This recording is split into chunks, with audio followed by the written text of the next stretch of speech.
What's good, LL Nation? Welcome in another episode of the Lucky Lefty podcast. Waiting for Malik to jump in. Didn't want you guys waiting any longer. As always, we're brought to you by Onora Whisky, OnoraWhisky.com. It's that premium American whiskey, OnoraWhisky.com. And if you drink, make sure that you drink responsibly. Fall camp starts Friday, August 5th. Marcus Freeman will hold his State of the Union. Get some answers. But most importantly, we're going to give you the three biggest storylines, going into camp on both sides of the ball. The three biggest storylines going into camp on both sides of the ball and how we think they will play out. It's going to be some battles. A lot of people think, I don't think personally that the quarterback battle is really a battle. I know that's what the coaching staff has been saying, but we'll see. We'll see how it plays out. But in my opinion, Notre Dame, the starting quarterback, is already pretty much known to those on the coaching staff and on the team. Just my opinion. We have some other things coming up. We'll talk about the top 25. The Notre Dame 23 class is littered all through the top 25 high school poll that came out on yesterday. We'll touch on that just a little bit. Of course, we're going to have the petty train. I'm telling you right now, I'm throwing the NFL in its entirety.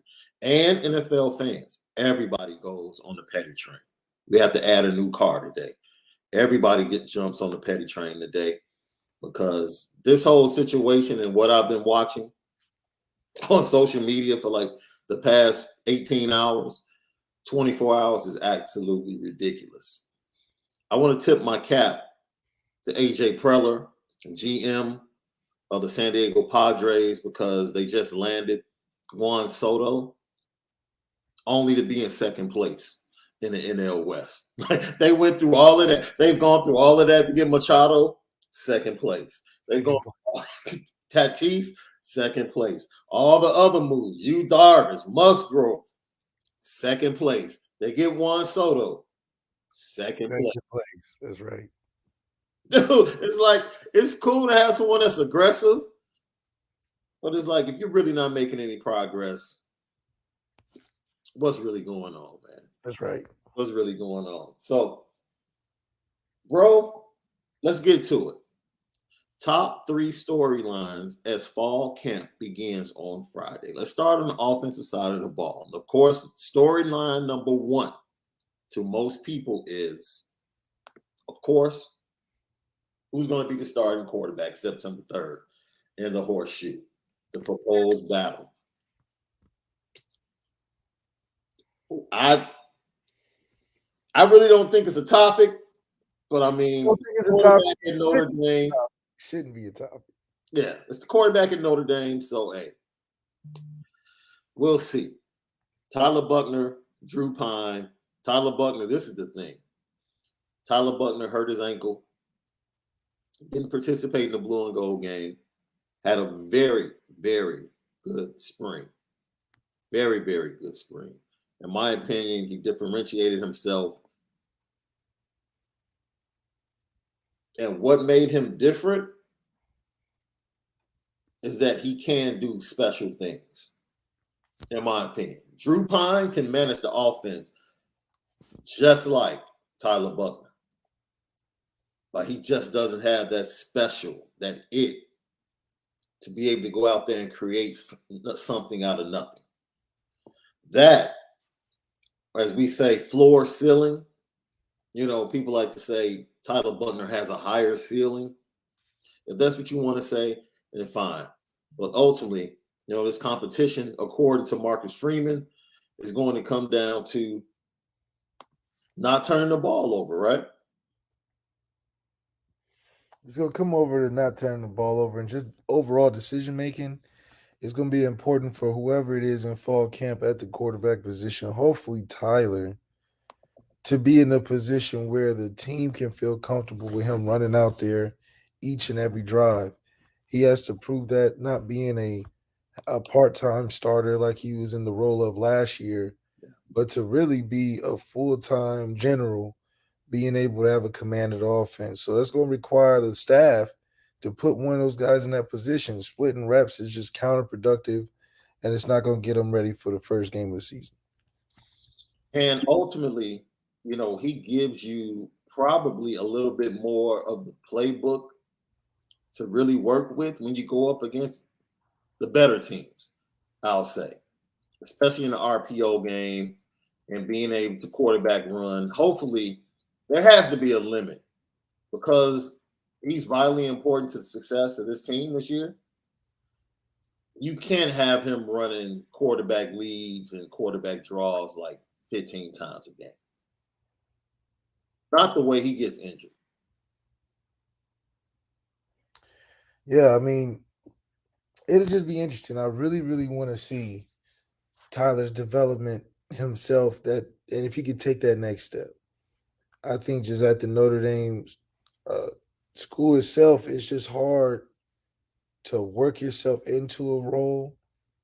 I think you got to come ready to play, and there's not a lot of time for development in the sense where you're not ready to play for the big games. Like you can go to a Michigan and be a K McNamara, a 4-year guy over time.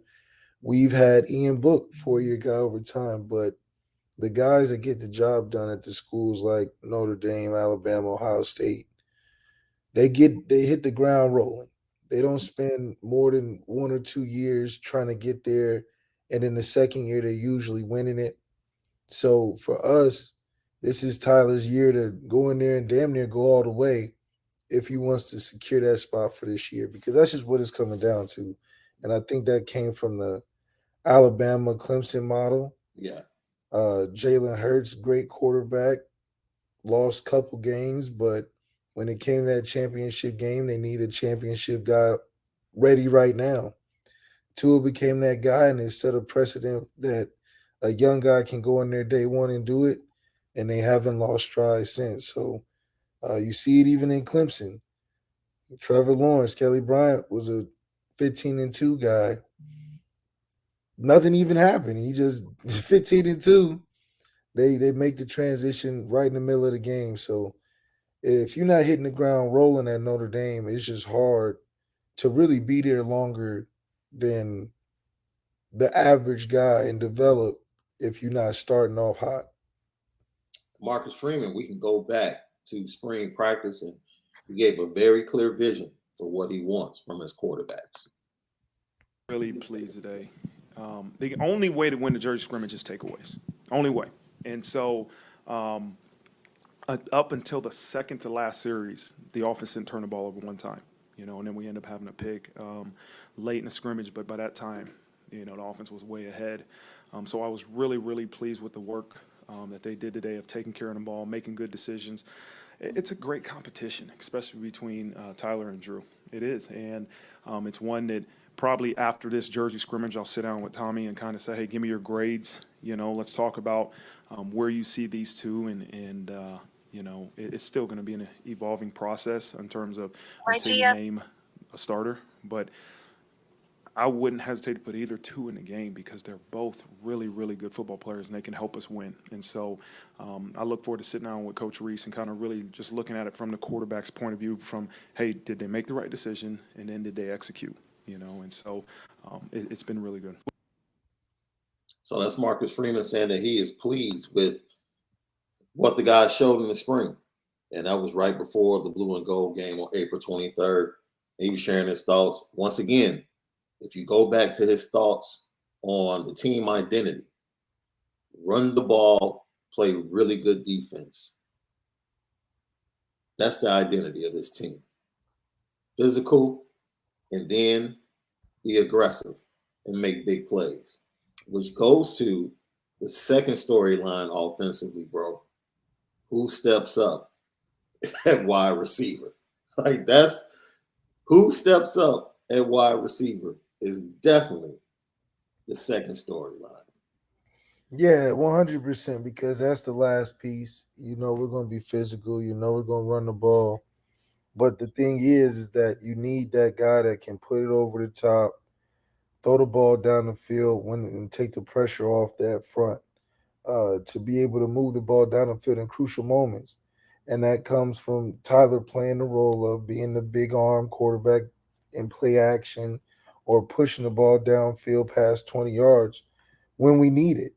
So it definitely, that second narrative of receiver has to step up comes into play in the forefront, because without that explosive screen popping receiver, at least a threat out there, it's going to be a hard game to win against really good teams. Just being physical and running the football.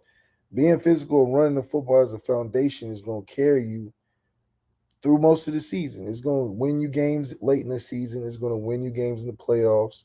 It's going to win you games in tough battles. However, in order to stay against teams that are equally as talented, you got to have that de facto deep guy with Tyler Buckner throwing the ball to a receiver that we have speed for now. We can look on the roster on paper and be like, well, he does run a 4.4, he runs a 4.3, he runs a 4.4. So we don't have the excuse that we don't have team speed. We just need to see it happen in conjunction with being a physical team that runs the football. Yeah, and one of the things we talked about, and this is funny because, you see Dick's Sporting Goods identify two guys in the wide receiving corps, right? They identify Lorenzo Styles Jr. and Braden Lindsey. And I think Braden Lindsey has been somewhat of an enigma because we all expect him eventually to break out. Like over the previous 2 seasons, we've expected Braden Lindsey to finally become that guy at a wide receiver position. And my question to you is he really that guy, or is he more of a Percy Harvin type as far as his usage? And I don't even know if that's like a direct comp, but like, have we come to the point where we say, okay, he's not a traditional number one, but we can find ways to make him a playmaker and put him in position to use his speed to make plays, jet sweeps, screen passes, quick hitches, deep routes. Like, we give him 5 to 6 opportunities a game. If he hits on half of those, it makes a huge impact.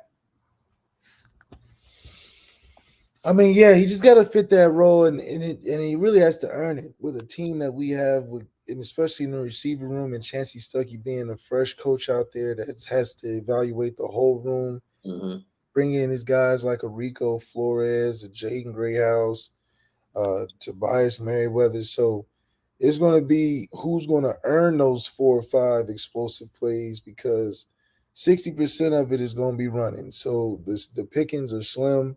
When you add in the Michael Mayer and Styles effect, those 4 or 5 plays are crucial plays in the game that we're going to need, especially at times where we need to gain the momentum back or we need a score late. So that receiver room for those 4 or 5 explosive plays isn't defined necessarily by Braden Lindsey filling the role automatically, but that 4 or 5 plays is open to a receiver in that room that wants to step up. And I think that's going to create a transition if they do that, to be at that 1B or number 2 or even maybe number 1 receiver that we can have in the season as it grows. But right now, as it stands, it should be pretty solid. 90% of the offense should be Styles, Mayer, and running the football. That other 10% is going to have to come from that receiver room to make a play. And we got enough talent to figure it out. Speaking of that, we go back to the spring once again. Wide receiver. Chancey Stuckey, Notre Dame wide receiver coach, was talking about the emergence of Lorenzo Styles Jr. Definitely getting the ball in his hands. Like, if he can get his hands on the ball, he can do a lot of great things. But he reminds me of when I first switched over to receiver. Like, just a super athlete, but I didn't understand the details of it. So with him, I kind of see a younger version of myself and trying to bring him along the way I was brought along with. Just working on the details, just trying to find a way to get better every day.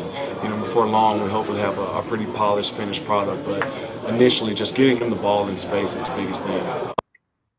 And that's what you want. You want to hear a coach coming in brand new, identifying that, like, yo, this Lorenzo Styles Jr. dude, he can be that dude. He can be that dog in the wide receiver room. And it's amazing because I remember the first open practice we had the day after the pro day, and they were running through the scrimmage, and DJ Brown almost got thrown off the team, bro. When he hit Lorenzo Styles Jr. late, and the entire building just went silent. You know you messed up. And you could hear Lorenzo Styles on the ground rolling around in agony.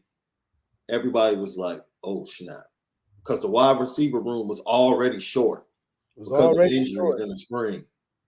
And now we're about to lose the best player in the room because of practice?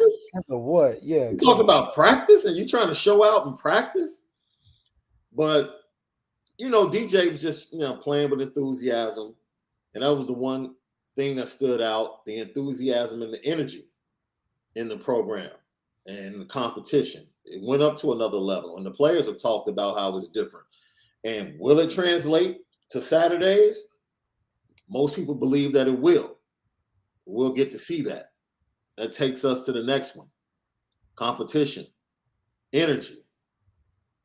But above all, how in the world is this offensive line going to come along in comparison to last year? Because the one thing they didn't do last year was really compete. They just really didn't. There was no energy, no attitude coming from that offensive line, bro. And we can lay it at the feet of Quinn. We can lay it at the feet of the seniors and the veterans, Jared Patterson, who, in my opinion, had a less than expected season. Josh Love, he was playing right tackle. He's an interior guy. Maybe he goes back to the interior, and now his game gets to the level that we expect. We expect great things from Joe Alt, Blake Fisher, right? Sophomores, and we expect to lose them after next season. That's the expectation that most people have, that both of our tackles will be in the NFL draft after their third season at Notre Dame, unless they just want to come back and continue to play for the program of Marcus Freeman. That's how good not only the coaching staff and the fan base believe they are, but NFL scouts that have already looked at them just after one season and projected those guys in 2 years.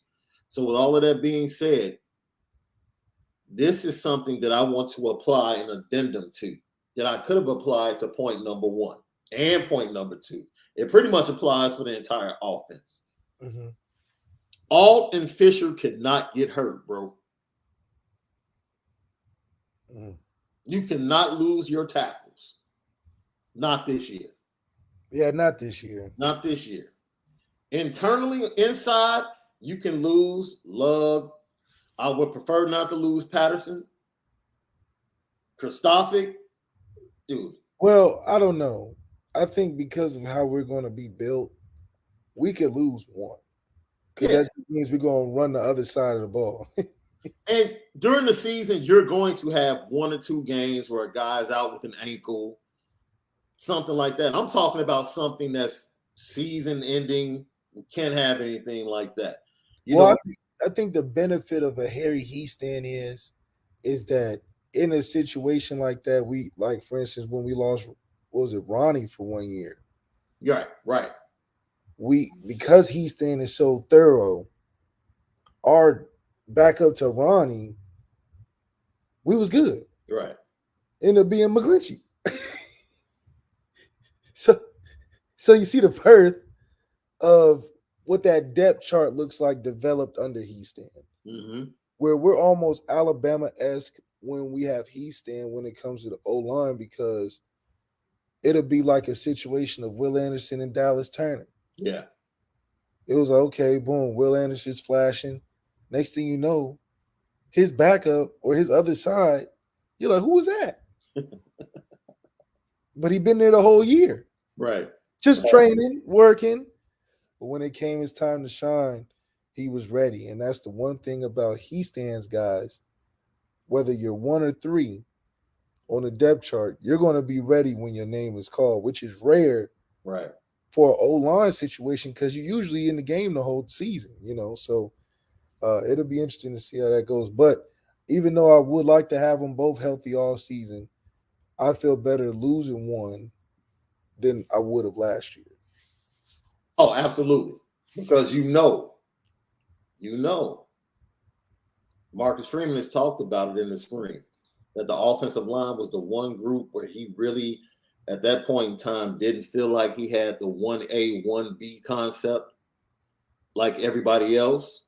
But as you said, you've been there. You've played with him, or didn't play with him, but you played when he was there as a coach. You feel comfortable that Harry Heastand is the guy guiding those backups and teaching them. And the one thing that you can say is they might not be as good as the guy in front of them, but they'll be ready. Right. They'll be ready because it's not a one-on-one thing. We're working as a group. This is a group.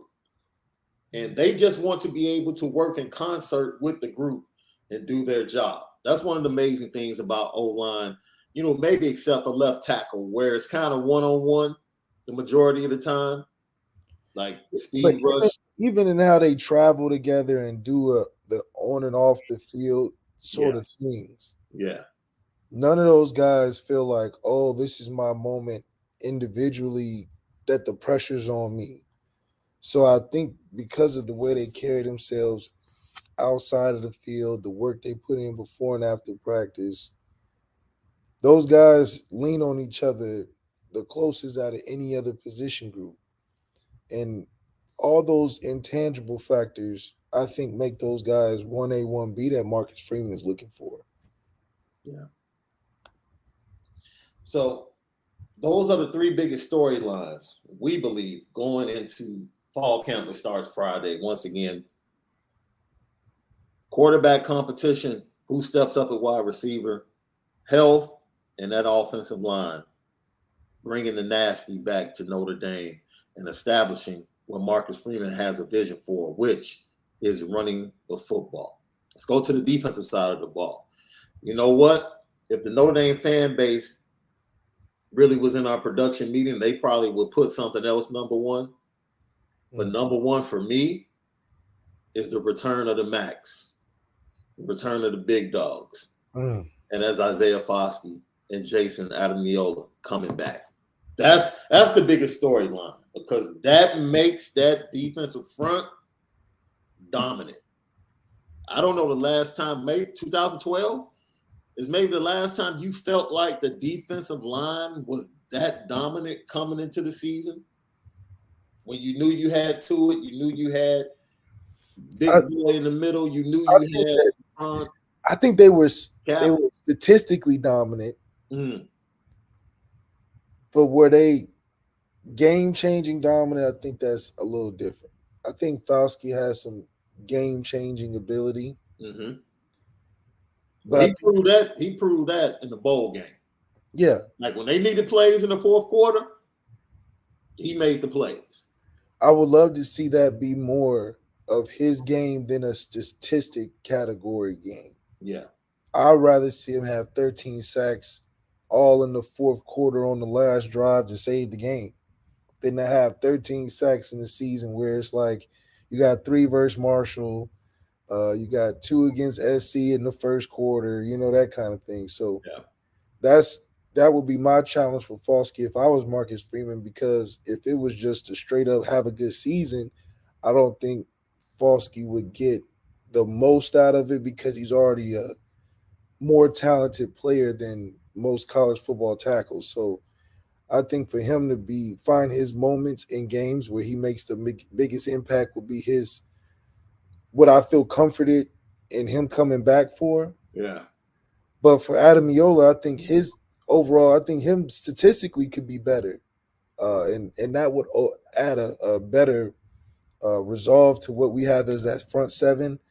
I think those 2 specifically can create a lot of attention, which will free up those young linebackers to make plays and to make a lot of easier reads because you're gonna have to do something with both of them on the edges. So Marcus Freeman, if anything, like we said before, the defense is going to be the premier team at Notre Dame.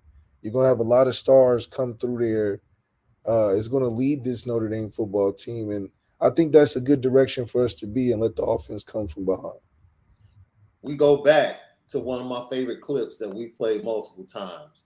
But if we're talking about the defense, the next storyline is going to be highlighted by this guy right here, who, in my opinion, as a player, set the tone for the fan base after a disappointing loss and let you know that this is what's coming for this team. He prepared us really well. He had us ready for the high tempo. He had us ready. Like, it wasn't schematically. It was the little details of we missed tackles. We didn't win the 50-50 balls, those little details. And we need to make sure we do that better. And it's on us. And going into the next season, I just want to make sure I focus on the fundamentals, the little things like finishing leverage tackles, not going 1-for-1 for blocks, just every little detail, just being able to enhance it. And then just being able to take that next step in leadership and be able to help this team become the team that we want to become. Yo, I loved hearing that from J.D. Bertrand in the aftermath of that disappointing loss in the Fiesta Bowl to Oklahoma State. Taking the onus and the narrative that was trying to be presented to him, which would have been an easy out, and saying, no, we were prepared. We just didn't make the plays. We had Spencer Sanders in our sights 2-3 times in the second half for big-time sacks and let him get away and get a first down. We had guys out in coverage that we could tackle for a 3 or 4 yard gain, and they ended up getting 10, 15 yards. We didn't make the plays on the 50-50 ball, so they were throwing up. He took accountability for his team and set the tone going into the spring that we're going to work on the fundamentals and making the plays in big-time games so that we can come away with wins instead of L's in these situations. I love that. I absolutely love that. And that team and those players followed up with that. It wasn't just talk. That was the absolute motive of this team. And the leadership on this team made sure that everybody fell in line and followed suit. We'll see if it translates on September 3rd, but you have to be happy as a fan knowing that the players have taken accountability. And we talked to multiple coaches that we met with this spring, bro. They told us there are a lot of veterans in this locker room that have been to 2 college football playoffs. We don't have to lead them. This locker room is in pretty good shape. And honestly, we're taking their lead because they feel like they're national championship worthy. You have to feel good about that. The linebacking core has to get better. Storyline number 2 of the defense starting on Friday. Oh, yeah.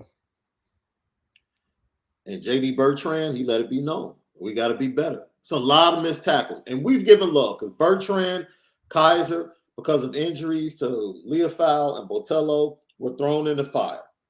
They were not expected to play that many snaps. And honestly, you have to tip their cap to the production they gave you. That's right. Right? That's right. They got to the end of the season. People had scouted them and said, you know what? Let's go up tempo, put them in space, and we can take advantage of them. And that's really something that was an adjustment that teams made later in the season.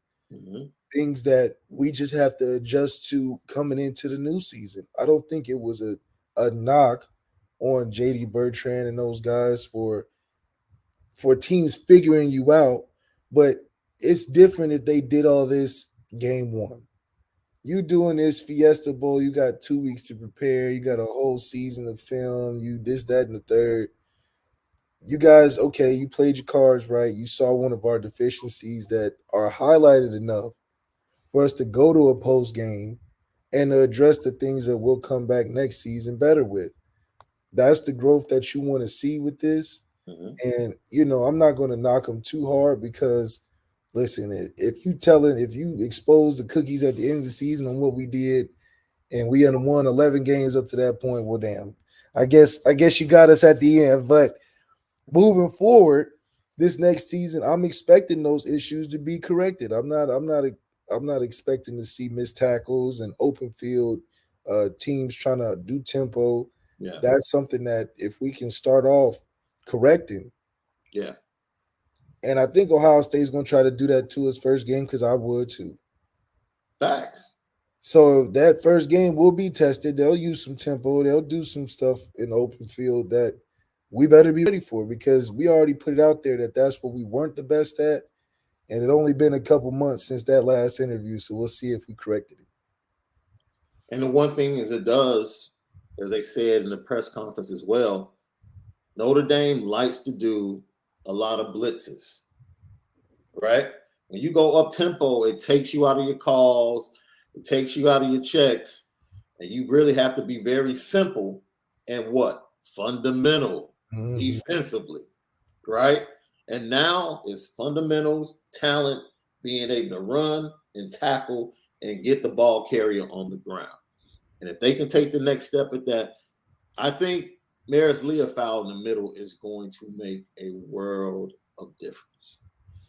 Oh, 100%. He's going to make a world of difference. We call him the fear factor. I think him in the lineup is just bringing an intimidation factor to where teams are going to be like, well, this is a solid core.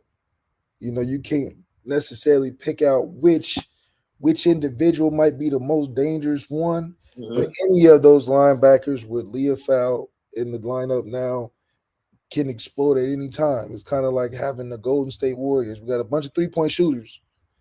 And shoot, even Clay can get 60 in the quarter if you mess around long enough. So I think that's the type of power we're working with at the linebacking core. And I think we'll be able to see that on display early because you'll see a lot of depth, a lot of rotation, especially early on in these first couple games. And special teams should be much better because of the speed of the youngsters that are coming in the linebacking core, the youngsters and the sophomores in the defensive backfield. The safety position is one of the positions where if there is an injury, you don't want to lose Brandon Joseph. You never want to lose that dude, the playmaker, the difference maker. But if you lose a DJ Brown, if Houston Griffith goes down, you got Xavier Watts, right? You have Ramon Henderson. You have guys that have played, and they're ascending and getting better. So you feel comfortable in that position. You feel comfortable with the slot, right? You might have one of the top 5 slot defenders in the nation in Tariq Bracy. You feel comfortable in camp. Oh, you going there? You going there top 5? I really do. I feel like that he could be one of the top 5 slot defenders in the nation. Cam Hart. Well, if he show his ass this year, he definitely will be because of the amount of talent he's got to face week in week out. His show improved week 1. Oh, you believe that? You might be top 5 after the first game. Yo, if he performs week 1, I guarantee you Tariq Bracy's gonna shoot up some draft boards. I can guarantee that might be his film to get him drafted. Mess around. Yeah. And he doesn't have to lock anybody down. He just has to compete. He don't gotta hold him to 3 catches. If he does, he signed his own ticket. Right. I'm expecting, something under 10 catches, something under 100 yards from Jackson specifically. Now, they might have some other guys. I'm gonna be realistic and say they'll have over 250. But that's being nice. You said that's they're usually hitting 500, 450, 400. Yeah. Something crazy. If we can stay 265, 250 range, we might mess around and win by 2 scores. Yeah. If they hold, no, wait a minute. If you told me that at the end of the game they have held CJ Stroud and those receivers to 260 yards, yeah, I feel pretty good that that's a victory. We might have to, unless Travion Henderson is just gone for like 2. Yeah, but then that means that we're not ready then. Right. Because, we don't keep up that many yards. All them dudes in the middle. Right. Yeah. So coupled with Travion going for $2, then it's Travion go for 200. Okay, then damn, we lose. Right. That's all. But you got to think that's a full beating. A team get 200 rushing and 200 passing. Yeah. Oh my goodness, we ain't come ready. So we can hold them to under 2. I'll give them 265. I'll give them 265. Yeah. under 265, we win by 2 scores. We win by 2 scores. That would be an accomplishment. That I Under mean, 265. Because I think the under for them might be around 290 for CJ Stroud in that game. Over under passing yards. It might now, be. I hope they I haven't looked at it lately. a bunch of bubbles and screens and add up a bunch of yards, but you know what I mean? But we could just make them. I feel like if I'm Marcus Freeman, I'm saying, look, we want them to throw it over our head. We played everything underneath, pressuring, and make him just be super accurate over our head. We got tall corners. Yeah. You know, if we can play underneath enough, come on, we can get something. But I think that is what Marcus Freeman has alluded to in his comments this spring about the addition of Al Golden on the coaching staff. He brings a teaching and an understanding to the players that allows them to take their play to a next level instead of thinking out there in certain situations. The nuance of the game, understanding not only what to do, but why you're doing it is so vitally important for young players.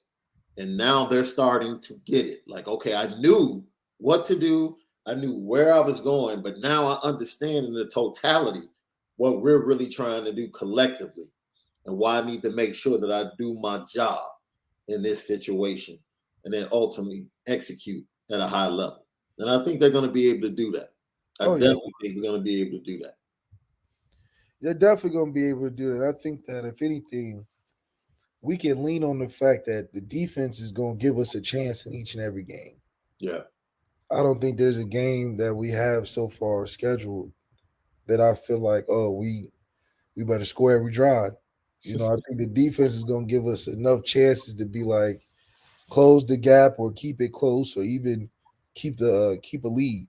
So it'll be important to see the role the offense plays in supporting the defense. You know what? I'm going to give number 3 storyline defensively to you, right? Because there was a lot there. What say you, Luck? What's the third one? Because everybody in the chat is immediately thinking we're going to one player based upon the bowl game. I think my third narrative would be, how do we handle the superstar players on the other team? How do we handle Caleb Williams in that offense? How do we handle Jordan Addison? How do we handle the quarterback from BYU? How we handle Jackson Jigba? So how we handle their team's best player defensively will tell a lot about how good we can actually be.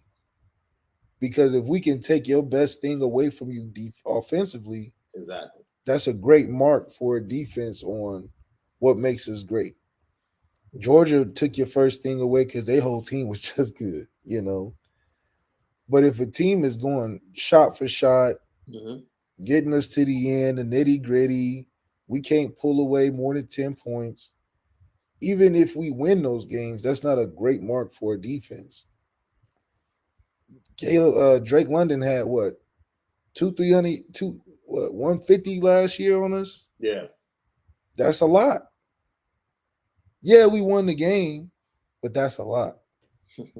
You know, so when it comes to playing teams that are equally talented, like a Georgia's Bowser or what's his name, Bowser, it's important for us to manage his numbers. If we hold him under 100, that's a good win for us defensively. Oh, you talking about Brock Bauer? Brock Bauer.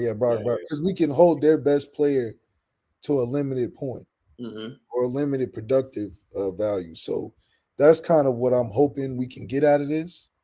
And moving forward, it'll help us. It'll make us look good in the games that matter versus Bama and Clemson down the line. Yeah. You know, some other storylines we threw around. Cam Hart, will he take that next step? Because he's going to be challenged a little bit more based upon the schedule that they face this year. Is Brandon Joseph really a dude? We know he's a good player, but can he bring that Kyle Hamilton swag to the secondary?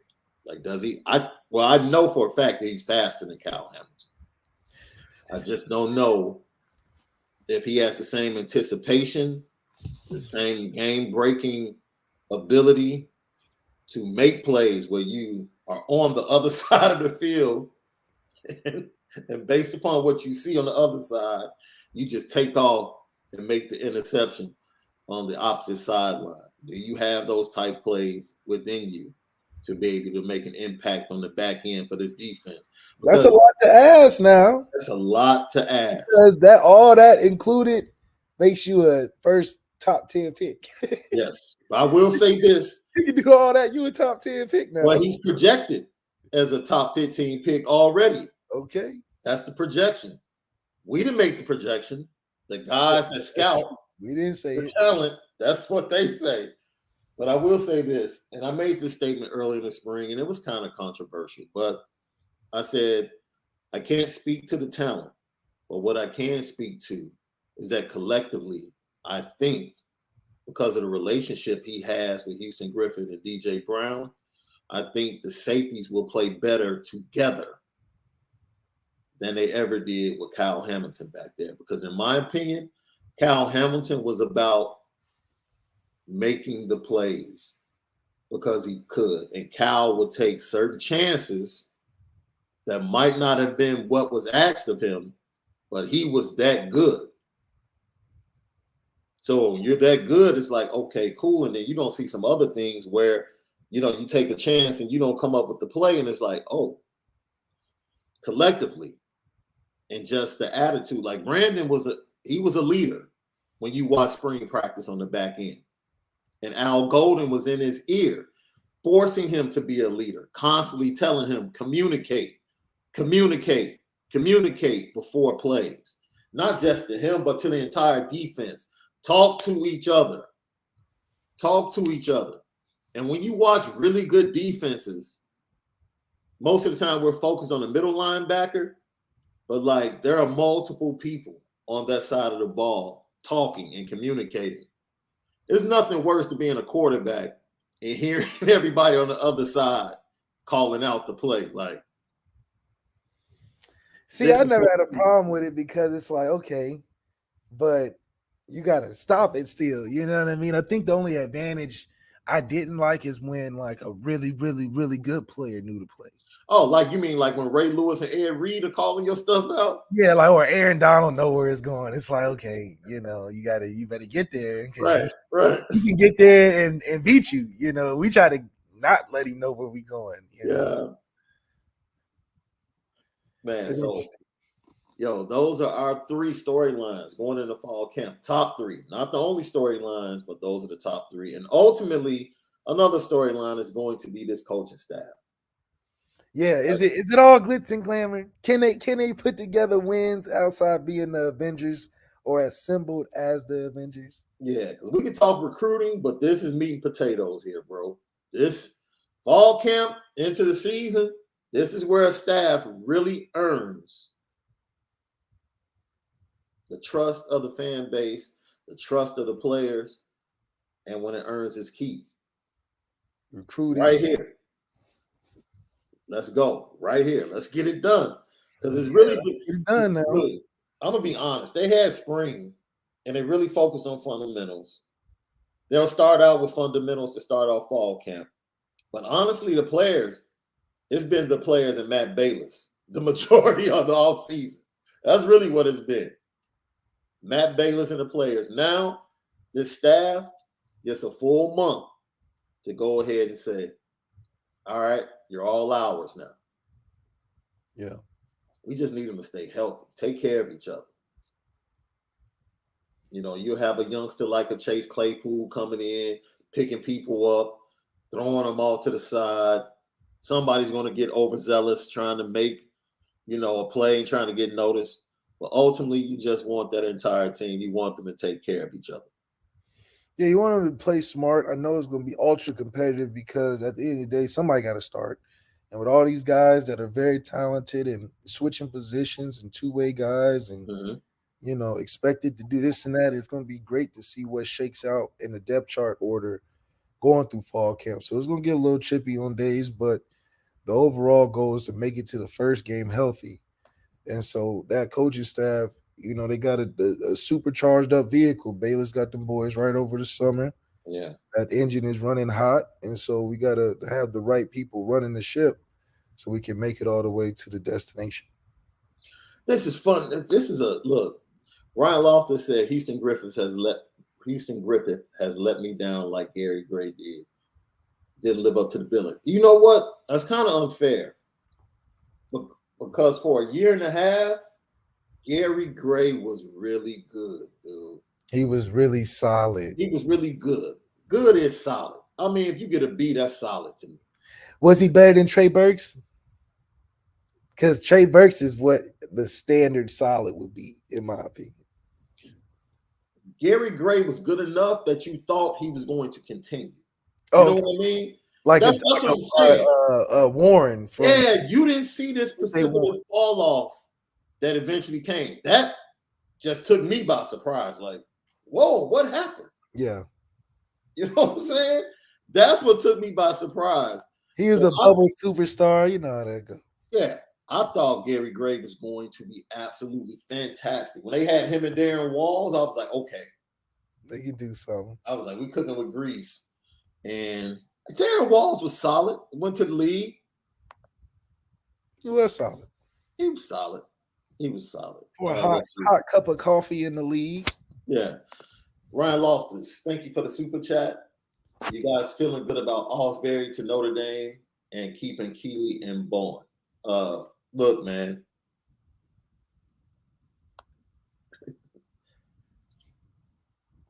Notre Dame fans, give no thought.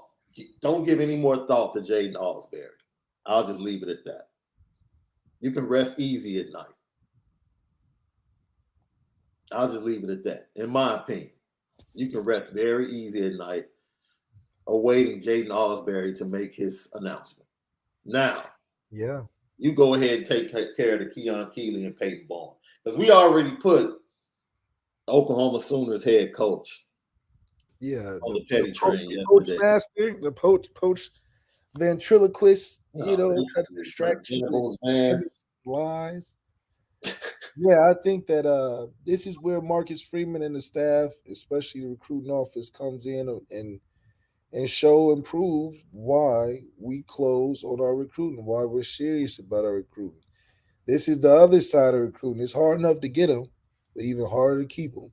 Yeah. This is the retention we mentioned months before their commitment. This is the retention we mentioned is months before Marcus Freeman got on the jet and started going places. Everybody can be good on a great first impression, but that building and lasting relationship to get them there, that retention is where Marcus Freeman's got to have his bread and butter. He and what he's been able to put in so far with these guys, hopefully he can sleep well at night, getting these headlines of Keon Keeley going to Bama and Peyton going to Oklahoma and Texas A&M. That he should be able to sleep good at night knowing his relationship that he's built to get him to go there. And so that's where we'll find out how strong, maybe not work out, but we believe that Marcus Freeman is in that position to get them there for a reason. We like what he's done so far, so we just got to continue to trust that his retention on these guys are going to be there and get them signed on the day. Yeah. Michael Parks, thank you for always tapping in. Joseph doesn't have to play like Hamilton. I don't think we said he had to play like Hamilton, but he has to be a dude. Like, you didn't go get him to come in and be regular. You came and you brought him in to elevate the back end. He has to do that. I don't care how he does it. That's the task. Understand the assignment, get it done. That's it. Yeah, we're not asking to be Kyle Hamilton. However, we did spend a lot of time trying to get you there, thinking that you could be a great spot for a group that's developing in the right direction. So if anything, you add any benefit to the young guys that are coming up in the program before you leave, then that's a win for us, you know. Lucky Lefty Podcast, brought to you by Onora Whisky, OnoraWhisky.com, that premium American whiskey, OnoraWhisky.com. Recruits gone wild, bro. Recruits are out here tweeting that they're going to flip cats. They're going to flip cats, not the coaching staff. Putting out tweets and then probably getting a phone call from the coaching staff like, man, you need to relax.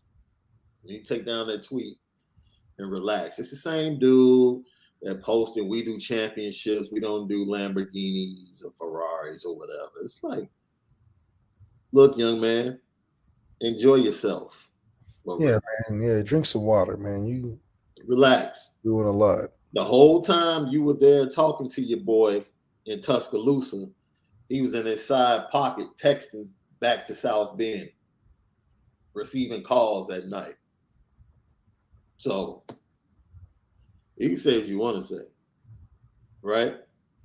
You ever been, I don't know, have I ever been in that situation? Because, you know, by the time I was really married, by the time we started getting technology, like with phones, texting, social media, and all of that. So I never had a situation where I was out on a date, but I'm texting somebody else.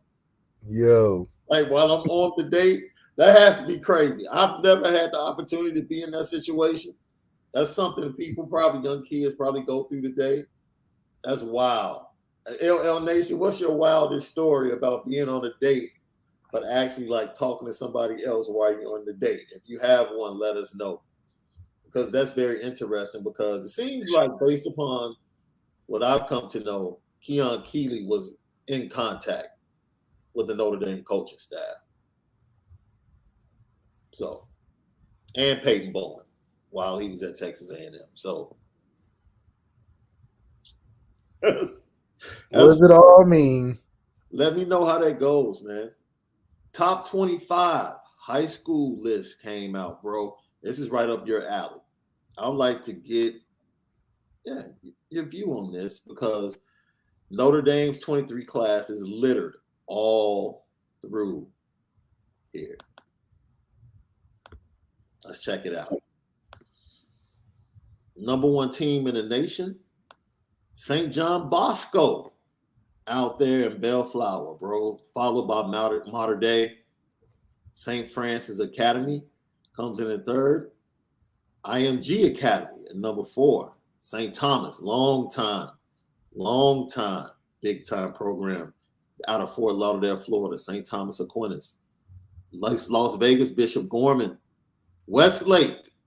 Yeah, we got some talent coming from Westlake to South Bend. Austin, Texas, they're ranked 7th after losing a big-time quarterback. Well, they still have a big-time quarterback behind them, but after losing Cade Klubnik, they still are number 7 in the nation. We go to Arizona for Chandler. Then number 9, Centennial. Now, Centennial almost you're out there. Is Centennial like the new kid on the block? Because they gave Mater Dei some trouble in their playoff game. Really outplayed Mater Dei. Just couldn't convert in the red zone. Yeah, Centennial's always been a solid team, but they've gotten stronger in the later years. They've always been competitive. They're just so far out there that they don't really get all the chances to play them as current as, where Mater Dei is. But, yeah, I mean, most of these teams, I'm glad we got a guy from Westlake working on a guy from Bishop Gorman, exciting receiver out there.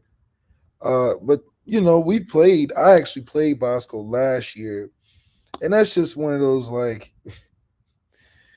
it's like I don't even know how to explain it. It's like we don't have the funds to compete with the Bosco and Mater Dei.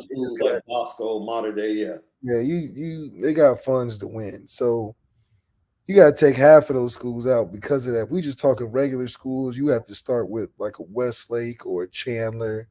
Centennial's a regular school, but there's not many regular schools on here. So, I'm not surprised to see top 25 have a lot of these private juggernauts in there. Yeah, that's pretty much the way it goes. The private schools and the public schools are kind of like lagging behind, like you said, because of funding.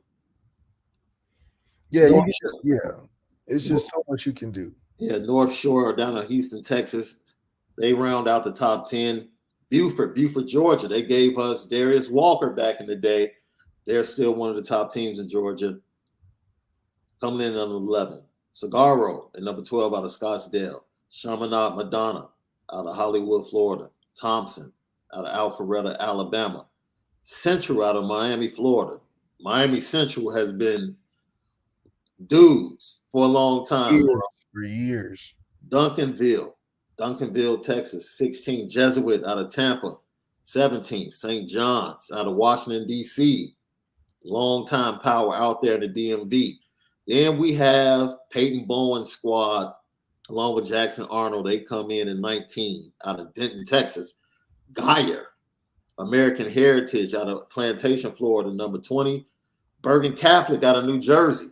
We've had some players through history out of that program come to Notre Dame. Grayson coming in at 22. 23, Lakeland, Florida. Tyler Williams, big-time receiver out of that program. St. Edwards in Ohio, Lakewood, Ohio, your land, bro, number 24. And then Katy, Texas, rounds out the top 25. I thought Edwards would be a little bit higher. Yeah, just because they've been pretty solid. Yeah, I mean, those are more realistic top teams in the nation. If you had to just go to school and play at a program that plays a national schedule, that'd be more of a realistic schedule. Obviously, we're going to have them teams in Texas in there. They believe in their programs. Right. It's just interesting, man. Those jobs are just as good as playing at any powerhouse if you're a coach, because they take it just as serious. And it's probably a little bit more fun because you don't have to travel a lot of places to recruit. So, if I was the coach, I would definitely try to. If I was the head coach, I would definitely try to go to a school like that, just because that's the closest thing to the real show in college and NFL you're gonna get. Facts. And you see the heavy Texas influence on the top 25, and now you come to understand why Marcus Freeman and his staff have made Texas a high priority, specifically at the skill position. All right. So, anything else you want to drop in? Austin Novosad decides to stick with his commitment to Baylor. Salute to you, young man. Like, even if you didn't choose Notre Dame, I respect the fact that you went out there, you looked at other options, and you decided to stick with your guns and stay with your original commitment. I love that. Definitely didn't fold. So no. Baylor got a good one. Baylor now. They got a good one. But ultimately, if we had to choose, like we said yesterday, if we had to choose between Novosad and Minchie, I think we're rolling with Minchie. These two guys here. Minchie, I think we're rolling with guys. Also, Purdue with a big loss. Your boy Ricky Collins decommitted from Purdue yesterday. So now his recruitment is back open.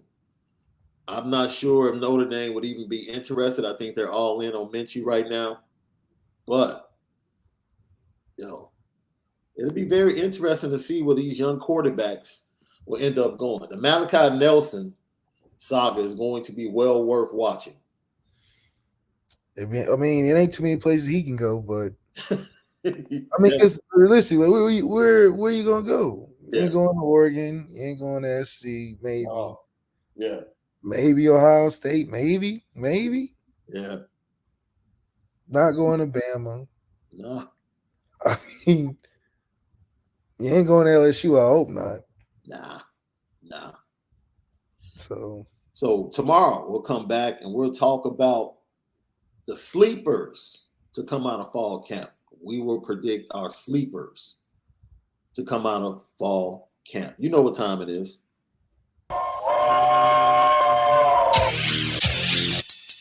Petticoat. Petticoat. Petticoat Junction. It's time to get petty We did a good job executing. Now, are you upset with something? and fire up the Petticoat Junction train. I just don't like you. You don't? No. What is today's petty historic? Petty Junction.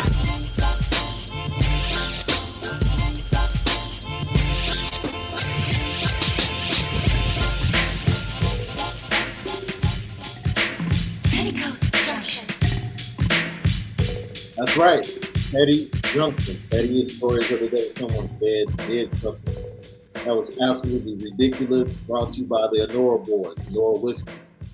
OnoraWhiskey.com, that premium American whiskey, OnoraWhiskey.com. Thank you, LL Nation, for putting Richard Young on the petty train. Josh Miller puts Richard Young on the petty train. P. Dub says the Dolphins should be on the petty train. And, bro, I'm going to go ahead and allow me a few minutes. Okay. I'm going to put the NFL on the petty train. Okay. And I don't need people to tell me to put Deshaun Watson on the petty train because he was on the petty train 2 consecutive episodes when all of this started. So he's there. NFL and NFL fans on the petty train. You know why? Why? Number one, because the NFL created and collectively bargained the process. And now they're mad with the outcome of the process. Fake outrage as if they're outraged over the 6 games that the independent arbitrator gave Deshaun Watson. It's not 6 games. It's a year in 6 games. Because he was sitting out the whole year. That's a whole nother conversation. But he gets 6 games. And now you hear that NFL owners, other NFL owners are outraged and upset. Half the league tried to trade for him. Wait a minute. If you were so outraged at what he did, then why were you lining up trying to trade for him? See, this is what I don't like. I don't like fake outrage. That's phony to me. I'm not here for it. And I'm not here for the NFL fans talking about women lost on yesterday and the league lost and the league proves that all they're about is the shield and money. Duh. Did you really think they were going to sit out one of the best quarterbacks for another year? Another year, yeah. In what space in your mind could you reasonably come up with the idea that the NFL would allow a league that's driven by the quarterback position, that they will allow another one of the best assets at that position to miss another full year? How? The league that look, the league has shown then the question is, you gotta ask those people, those same people that are upset. Yes. What is the amount of time that you was expecting? What was the punishment that you wanted to see? And they never tell you the answer because you know why? Because the answer is usually unreasonable. Unreasonable. They want you dead in jail or banned for life. Bro. Because if it's not one of those, then how many games are we talking? Because it's like, okay, you don't like the 6 then or the year in 6 games. How long? And they never tell you how long because they know if they told you, the jig would be up. It wouldn't be about the emotional, wow, oh, this and this, this and this. The people that presided over the case decided what it was. So if you don't agree with people that are okay with it, talk to the people that made the decision. Yeah. A woman decided over the case and said, why was he suspended for a year? So if she says that, what are y'all crying about? Dude, the same dudes and organizations that are crying wolf are the same organizations that tried to get him. And all of those organizations did their research on the case before deciding they wanted to trade for him. And all of them expected him to get 6 to 8 games. But now it has happened, for the sake of women, they want to take this stance. We can't believe that the arbitrator came to this decision. Stop lying. The NFL has never given a darn about women and their rights. That's why Ezekiel Elliott got off. That's why Ben Roethlisberger got off, because the NFL knows that no matter what happens, people are going to watch their product. Like everybody that was on social media yesterday, if you're so upset with the NFL, don't watch the games. Don't watch the game. But you're not going to do that. You don't have enough gumption to do that. You don't have enough gumption to hit them in their pockets. I go back to Colin Kaepernick. And Black Twitter was all in an uproar. And none of them stopped watching the NFL. None of them. You can talk big and bold on social media, but when the rubber hits the road and you have to make a sacrifice to make a statement, you're not willing to go that far. Oh, no, I'm not going to stop watching football. I care about it. I care about the cause, but I don't think I'm going to be able to go that far. Then you don't care. Ain't no such thing as halfway crooks, dude. Ain't no such way. Either you're in or you're not. Either you're in or you're not. So all of these men that I sit and watch crack jokes on females and say all types of crazy stuff all year long, now I want to get on that soapbox and want to act like this was wrong. You're wrong. You went. Stop, man. Stop all of this fake outrage. If you're going to be about something, then be about it. If you're going to stand for something, stand for it. If you don't like what the NFL did, you don't like Deshaun Watson's decision, stop watching football. Don't watch it on Sundays. Actually do something.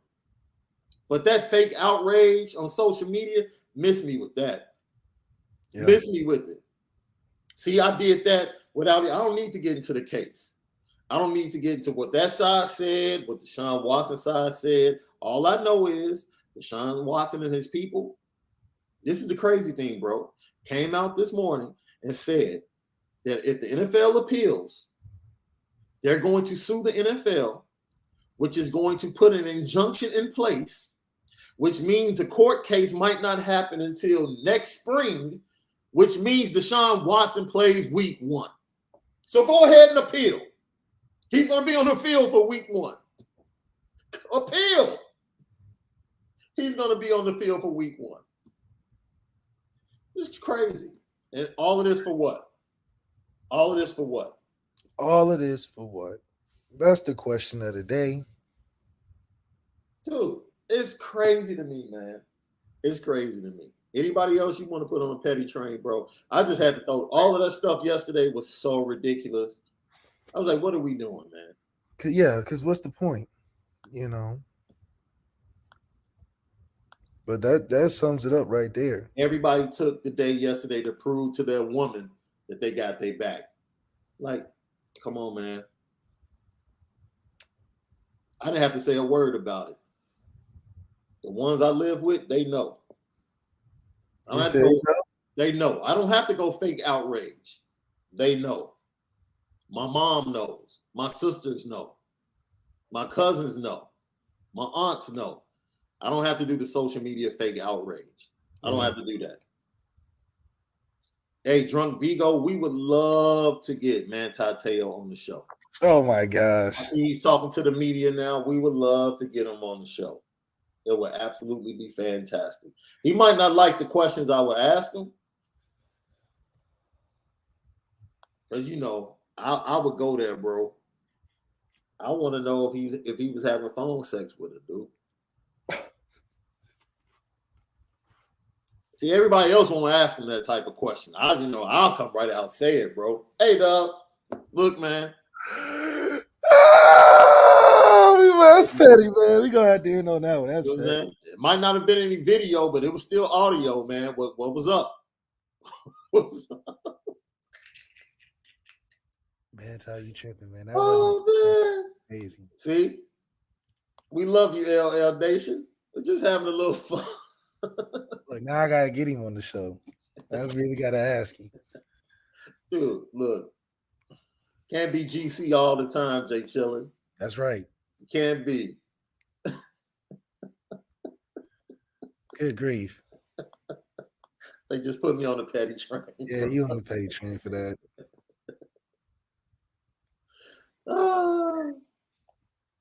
Charlie Weiss, you know he was. You know he was. He didn't have a girlfriend on the phone that long, bro. Oh, Lord. Hey, man, we appreciate you guys. Share, hit the notification bell, and most of all, hit the like button, man. Let everybody know, Lucky Lefty. We do it big. We'll see you guys tomorrow, where we'll talk about the sleepers coming out of fall camp. Should be pretty good. Petty train, and some more topics right here on the Lucky Lefty podcast. I'm Shaun Davis for the original Lucky Lefty himself, Malik Zaire. Have a great day. Most of all, spend it different. We'll see you tomorrow for another edition.